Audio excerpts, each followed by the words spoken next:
Spoilers for Moon Knight, episode 5.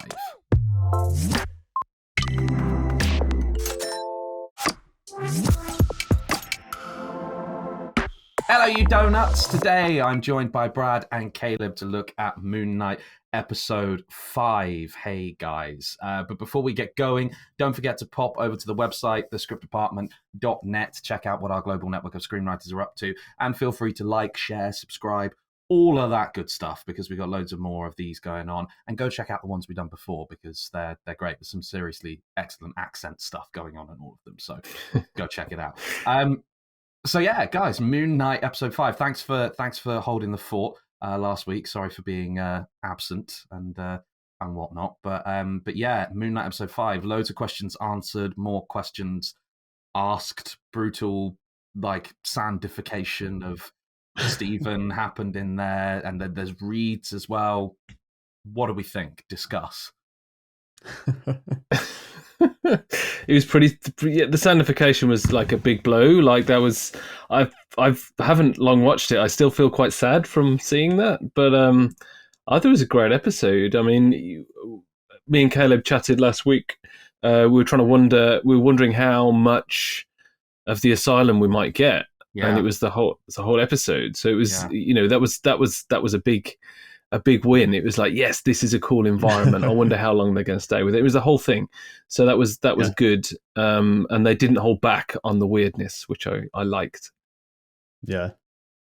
It really felt like we're finally getting to know all of the emotional stakes in Mark and Steven, and it kind of makes me want it to not go back to a superhero show.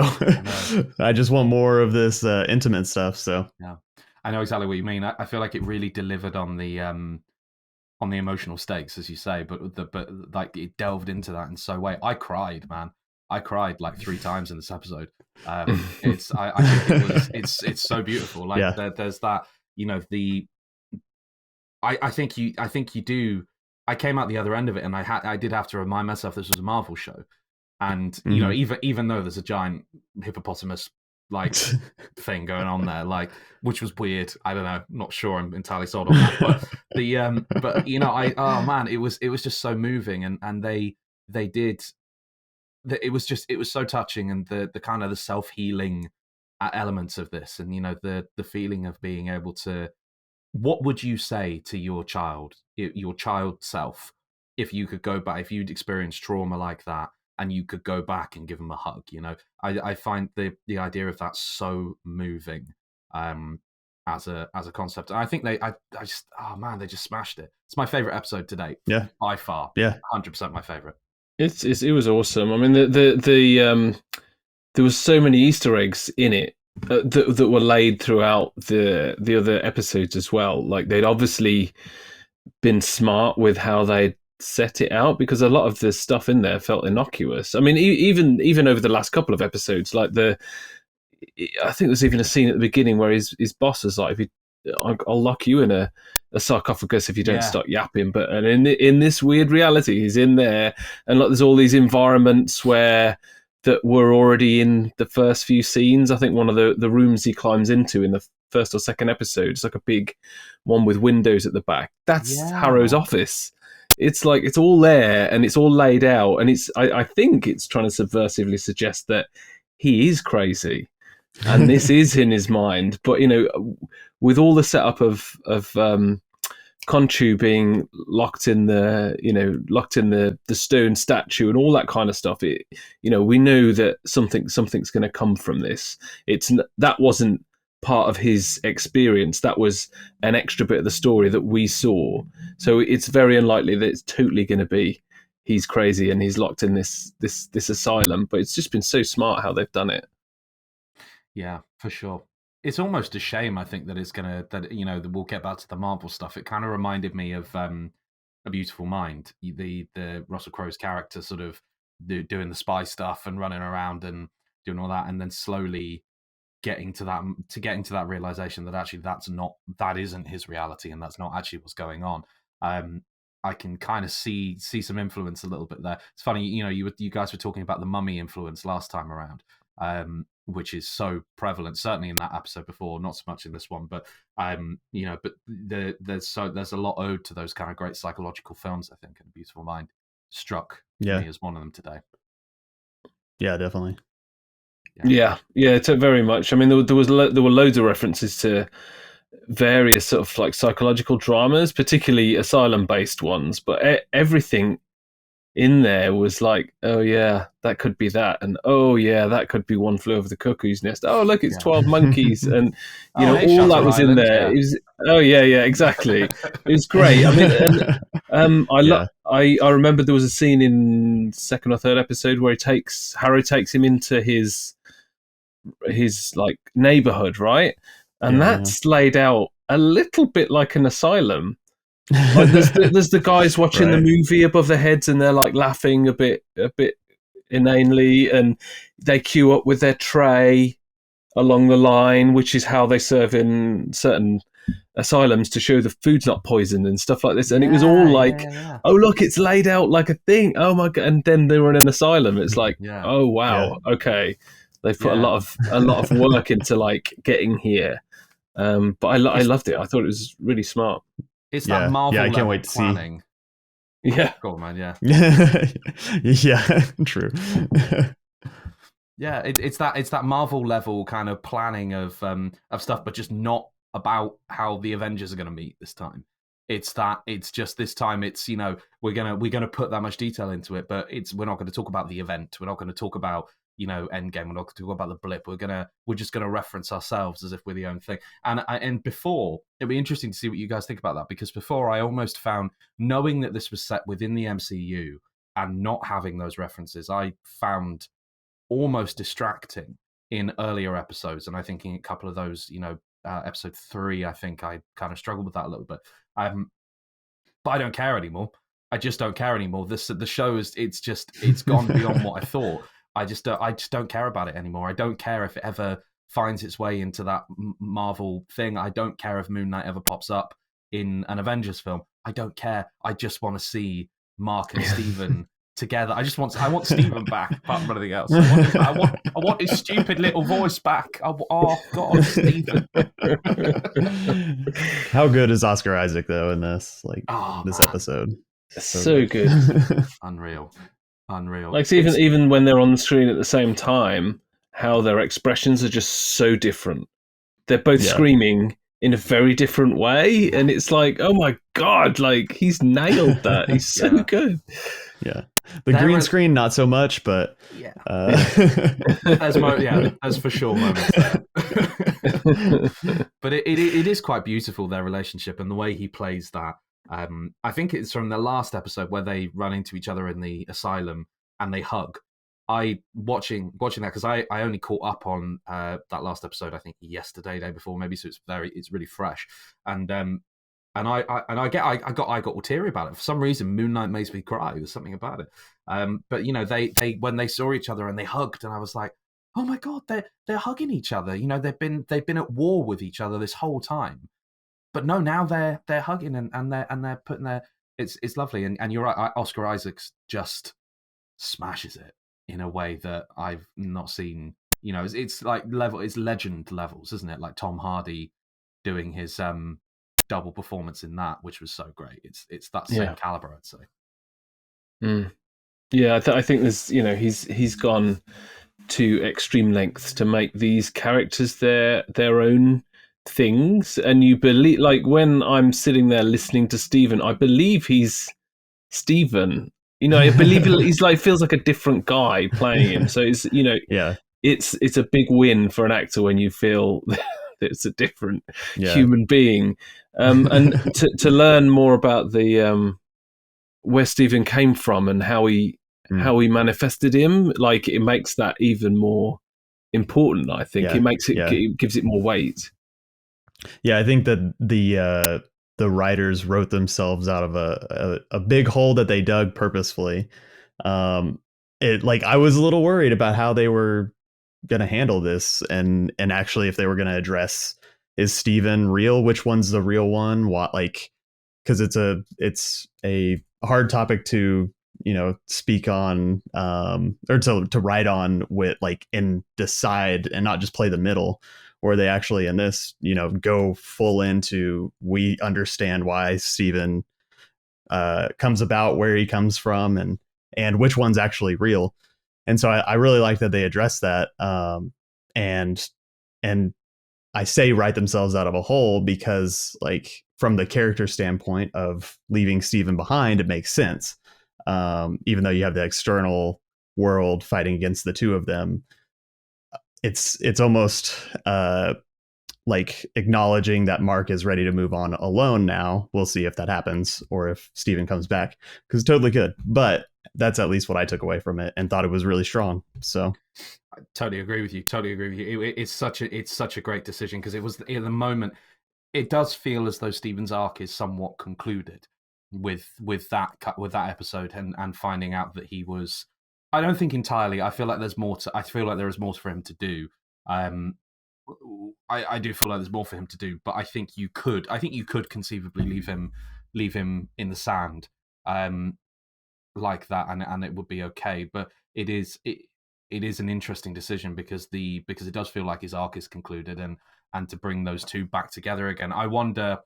See, that's the reason I don't think he's done yet, because I think if they were going to do that, they would have had that sort of kind of emerging rather than him being left behind in the sand. Because I feel, although maybe that's a bit too on the nose, I don't know, but it's interesting. And what I found most and I think, sorry, really quick to piggyback on that, like that's what I think is interesting is they could have done the merging, but they've almost taken it to where it's like they're still saying Steven's his own person or his own character.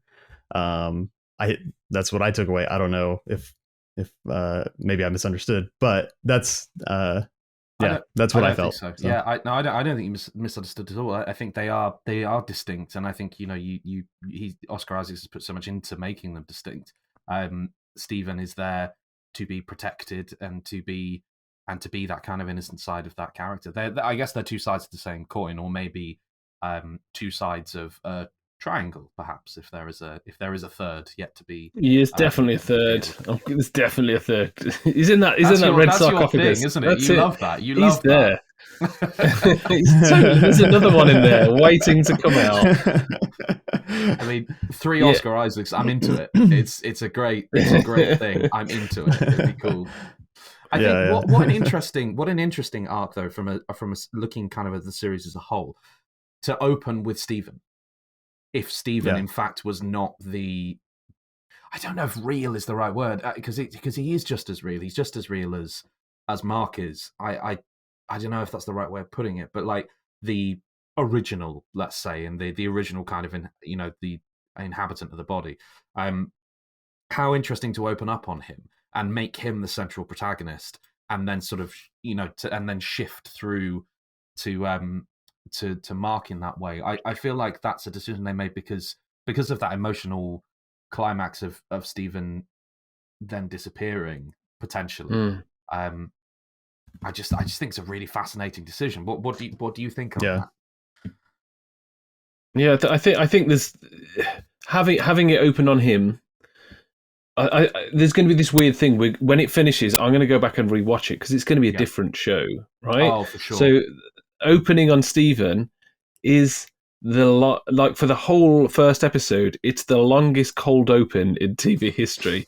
Like it's the whole episode, and then beyond even. Like it's just so long, and I think it's genius. Like they've gone, right, we're really going to try and mess with this script. They're going to expect, Falcon and the Winter Soldier here, and we're not going to give them that. We're gonna do something else, and they have. They really have. Like, I don't know how they're going to finish this in one episode. There's the fight with Ammit.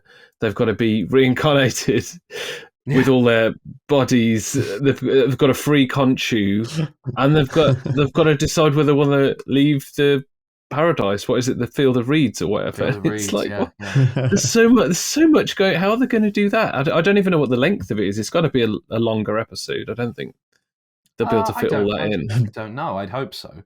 I'd hope that they take the time over it. What it feels to me is if they're not building.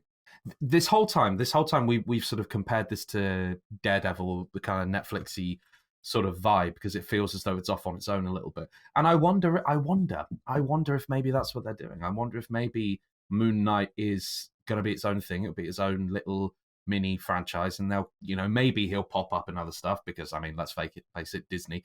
I imagine he's already appeared at Avengers Campus at one of their resorts now, whatever it's called. Oh, really? Is he?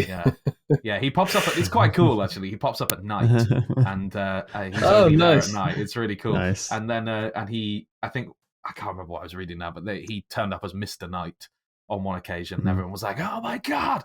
So it's quite cool. It's quite cool.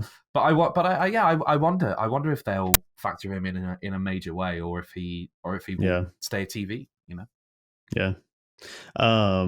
No, I think that using Steven as like the audience surrogate is like the perfect choice, because it allows the show to develop naturally, given like us hopping into his shoes, coming into the show and learning as Steven learns. It was interesting. I just read something that, don't know how true it was, but that the creator looked at Memento as influence. I don't know if you guys have talked about that in any of the past episodes, but it's pretty interesting to think to look at even the structure of this show compared to Memento, where using the structure of the screenplay to put us in the character's shoes definitely translates to this show for sure. So I found that pretty interesting. I think the Memento thing's brilliant. I hadn't even thought about that. I mean, it's got there's something going on with specifically for this episode with the time jumping backwards and forwards. You don't know where it is, who he is when he comes on the screen. There's a bit where he's got a broken nose.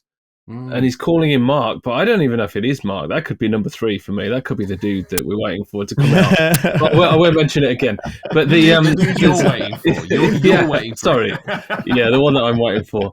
But there's all this going backwards and forwards. You don't know who's there, and like, the injection they give him puts him back in front of the hippo, and it's like, what is happening? And I think that you get that feeling in Memento. I mean, I think one of my favorite switches in Memento is where he's running through like a parking lot, and he's going, "What was I doing?" And he looks over, and there's a guy here, and he goes, "Oh, I was chasing this dude." And then the guy pulls a gun out and shoots at him, and goes, "Oh no, he was chasing me," and runs away. And it's like, oh my god, it's just so smart. Good. And it really felt like that in this episode. Yeah, and I think that like the problem people have with Memento is that it's somewhat of a gimmick, just the structure of it, and lacks a lot of the character depth that I feel like this really has, especially the past 2 episodes.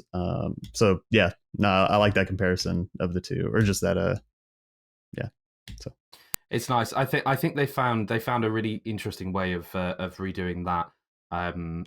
The kind of the hallway of memories sequence, that this whole episode is built around, because that is very far from the first time that's been done on screen, or in GCSE drama or something like that. It's a in some ways quite a tired old idea, but I think they found a way of revitalizing it in this, to the point where I wasn't. I usually get quite distracted by things like that, and I did to start with. I thought, oh no, are we gonna do each behind each door's a memory? We're doing that again, really? But in fact, it wasn't. It was different enough, and they did some interesting stuff, and running through the memories and kind of going through one and ending up in another. I think though it was a twist enough, and I liked the fact that the asylum's on a boat. That was very neat. It was nicely tied back in with the Egyptian stuff. Yeah. Was it last episode, Brad, that you mentioned that there was like swaying to the camera movement once we went into the at the end of the episode? They went into the asylum. I think whenever we were talking, you had mentioned that there was like the whole place. I think was kind of rocking. It was like a weird Steadicam kind of thing. But I didn't for once think it was on a boat. I was just like, it's like really. I forgot what the name of the angle is where you put it in the diagonal. Is it? Yeah, Dutch. And I was like, oh, right, yeah, they're using loads of that really cool, 70s thing going on. And then it wasn't. They were on a boat. They were on a boat. Yeah. Jesus, man, MVP of Moon Knight chats over there for going to Brad for sure. My God, what a catch! I love that. back to that third guy. That's that third guy. Yeah. I've called it. I've called that third guy. We should get that. That should be the new meme, shouldn't it? The third guy. Brad's third guy. Brad is the third guy. Brad is the third guy. Brad is the third guy. Oh, man. There was just something about this one, and it's one of those things. I think the psychological realism of it. It felt so grounded in the same way that they, you look at WandaVision and they're utilizing this kind of big Marvel stuff to tell a story about grief. And in this, they're using the big Marvel stuff to tell a story about post-traumatic stress disorder and fugue states and, multiple personalities and things like that. And I was worried early on that, this multiple personality thing, we were just going to have another kind of Hulk thing situation. But I don't know why I'm ever worried about Marvel. I don't know why I'm ever worried about it. Because it's just, especially the TV stuff, it's so well crafted. Man. I have very little of relevance to say. I'm so blown away. I'm very, very moved by this episode. Yeah.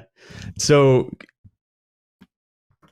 I'm going to ask a question about what do you think is happening with the Doctor storyline? Like where he's jumping back and forth from the afterlife. Where does that fall in if we're assuming that the real world still exists that we experienced in the first episodes, the Marvel world? Where does this other one fall into, do you think? It's hard, isn't it? Because I have no idea where it's going. Well, there's all these references to like the actual world, or what is perceived as the actual world. But then I think Tarawet, the hippo god, was sort of saying, like, this is just how your brain puts it together. So you need to make your scales balance. You need to sort of make peace with your life. And this is how your particular brain has decided your construct is. And they even bring it up in the session, right, with Dr. Harrow. And I almost think this is part of like his brain trying to almost, I don't know, shrink himself. This is his way that his soul is going to make peace with itself. So why wouldn't it be his enemy that's trying to help him? If he can make peace with anything, and if he can make peace with his enemy trying to help him, then he can probably make peace with anything. I think it's a good reading of it. I don't know.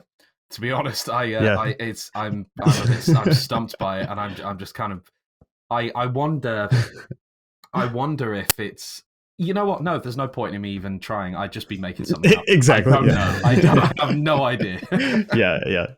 I think. Go ahead.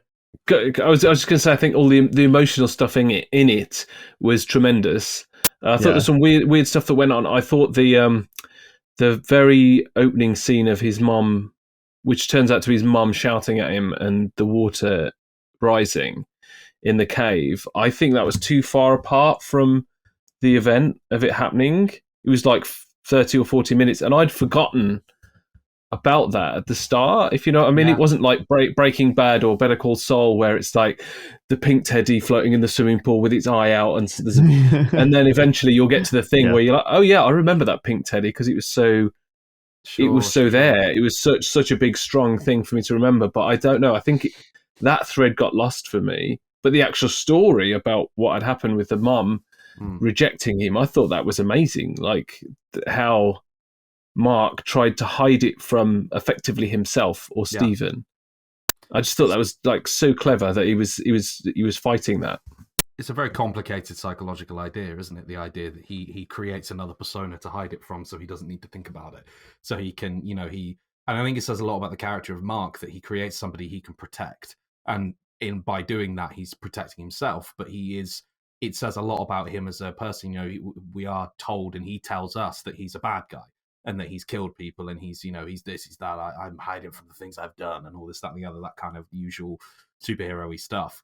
But in fact, his defining thing, the thing that has really has given rise to this whole thing, is an act of protection and of love, trying to for himself and to look after himself. It's something quite extraordinary. And the sequence where that happens for the first time, the young Mark, again, really striking moment. What a great performance from that kid. He just, you know, he just nailed that kind of like, oh my, I have to do this now. You know? I know I'm C-3PO, but it's yeah. He was good. He was really good in it, and the you know, the mom was good. I mean, we didn't get much of her, but like I thought she played it well. Like you didn't quite hate her, which was the weird thing about it. It's like, oh my god, she's broken, and now she's breaking him. And it was just tragic to see. And I think, you know, they can easily get painted as like massive monsters in that, which I guess she was. But I quite liked her in it. I need to see them side by side, but I think she resembles Layla a lot. I need to see a split screen of the two of them.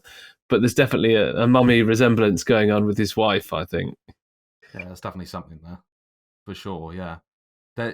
I think it's, but again, it's another way that the show is handling psychological strain and psychological stress and you know, mental health in a very delicate way. You know, it would be very easy to paint her as the villain and to make that a big point, but they don't. It's a very deft hand with which they discuss her trauma. And I do feel really sorry for his dad as well, kind of stuck in the middle of this situation, you know? Yeah. What a nightmare. Yeah, I think the scene with his dad where he was at the mother's funeral was really strong. They didn't say any words. You know, there were a pane of glass and a street between them, and he was very subtly inviting him in.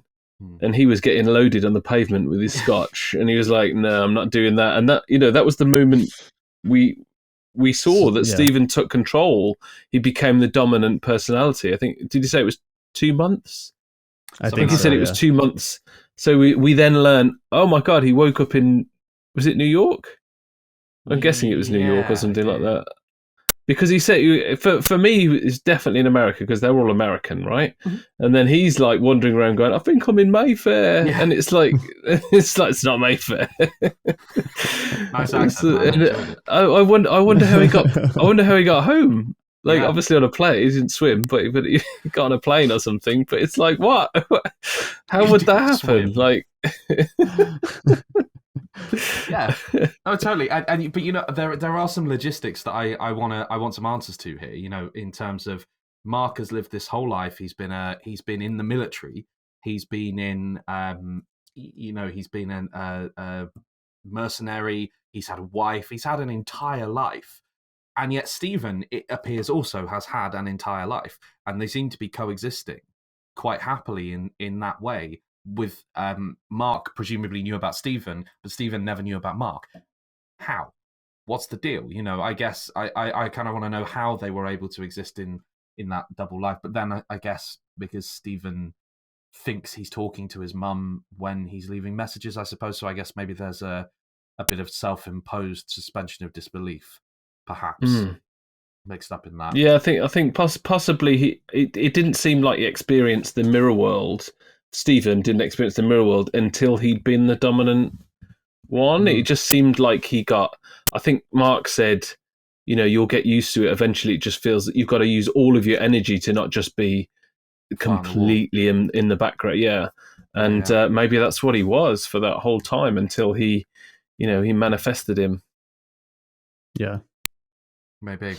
I guess ultimately it doesn't really matter, does it? It's the nitpicky screenwriter of me that wants to know the logistics of how that works. But I suppose ultimately it really doesn't matter, because it happened and that's it. It really doesn't matter to what extent.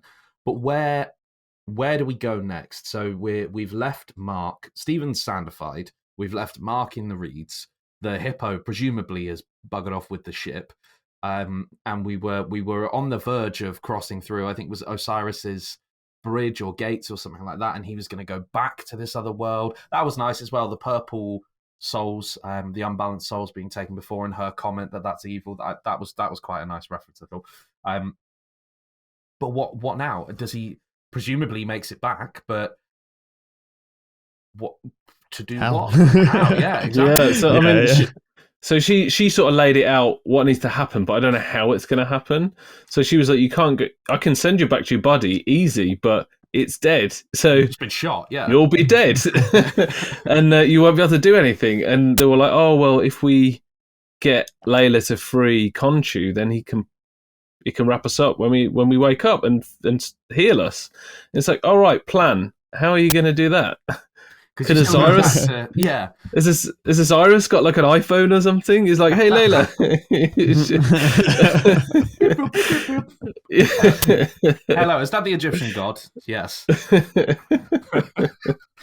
Yeah. And also, how are you planning on getting Layla to do that because you are dead? It's not like you go back and you're like, I've got 5 seconds before I die. Lady, you got to go do this thing. I'm dead again.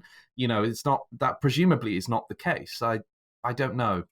I don't know, and that's if the theory that we've all decided on, that you've just got to smash that little chess piece, that little oversized chess piece, and the god will come out of it. What if there has to be like some weird ceremony or something? Like we don't know.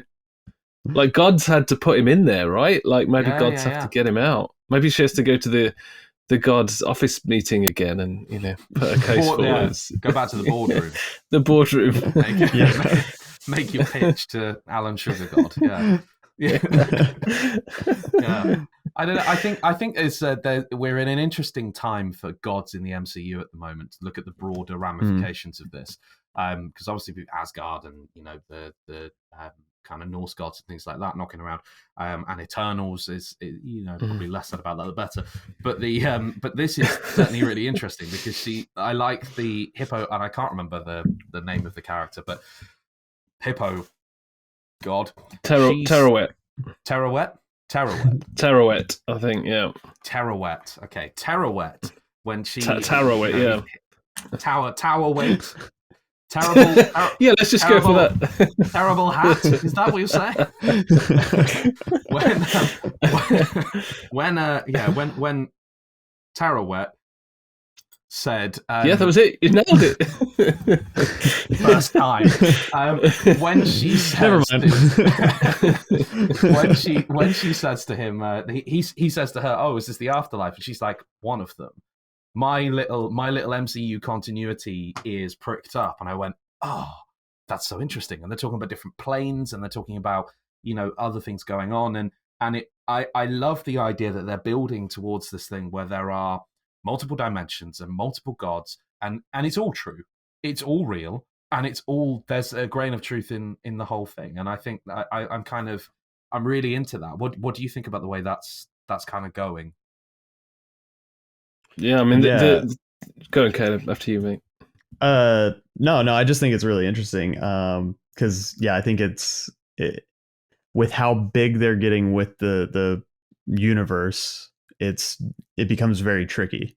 And so, the more that they do these little stories and imply that all this Egyptian stuff is real, then that affects the broader universe. So it's definitely, I think they've handled it so far in a good way, and it hasn't become too convoluted. But it is, again, like something that they now have to think about going forward more without ruining the continuity, Oh yeah, I mean, continuity is key, isn't it? I mean, the continuity manager on this show or on anything to do with Marvel has got to be have Rain Man level attention to detail. It is going to be so complicated. But I mean, they even reference the ancestral plane. That's Black Panther. That's where he goes when he sees all of the other Black Panthers. That's it. That's and it's oh right, they are talking about all of these other things and all of these other places, but because they haven't connected Moon Knight into the MCU yet, they can do that. Like, they don't have to worry about clashes as much. They can talk about stuff and go, "Oh yeah." I mean, if anything, that's one of the first times they've done that. I think when we with the Netflix, or originally the Netflix Marvel shows, how much they referenced the event and the characters, the Avengers, without saying the words. They were talking about it constantly in the background and rebuilding New York and all that. Yeah. Kind of stuff. Yeah. It's like they've. I think maybe this is the first time they've gone there in this show, and it was really subtle as well. Really subtle, yeah. Because Yeah. I heard Ancestral Planes and I thought, that's something. And I meant to Google it before. And I was sat there going, that's a thing. And I meant to Google it before the chat, but I just forgot. So that's thank you for answering that question. Yeah, I mean, look, this is by far my favorite episode of Moon Knight. But I think it's so strong, just as a piece of TV, a piece of writing, structure, dialogue, characterization. The whole 9 yards. It just kind of really.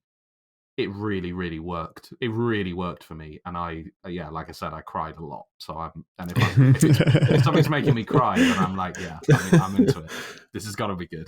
So maybe I'm not giving the most nuanced and academic bit of review here, but I just thought it was great. But yeah, cool. Any final points, gents, before we wrap up? Can't wait. Get me to the Field of Reeds. I want to see what happens. Yeah, it's. I'm a little worried about next week. There's a high probability or possibility that we might not be as excited if they can't land the plane. I'm worried about that. But it could be great. Hopefully it's great. It could be great. Because they've done well so far. Like, they've bucked expectation already. Like in our chat last week, where how much of this episode was going to be spent in the psychological state of Stephen and Mark. And again, we got the best episode that spent all of its time doing that. So hopefully they know where they're going and can land the plane.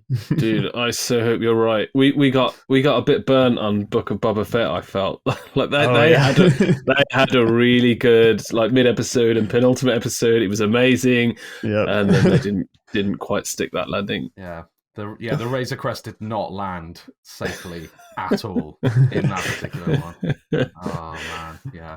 Well, fingers crossed. We will be pleased when we get there, and feel free to join us next week in the Field of Reeds when we find out whether the ship lands by the hippo god lady. I don't know. It's tenuous. Or Come the back boat, next week. The boat lands. The boat. Yeah, the boat lands with the hip.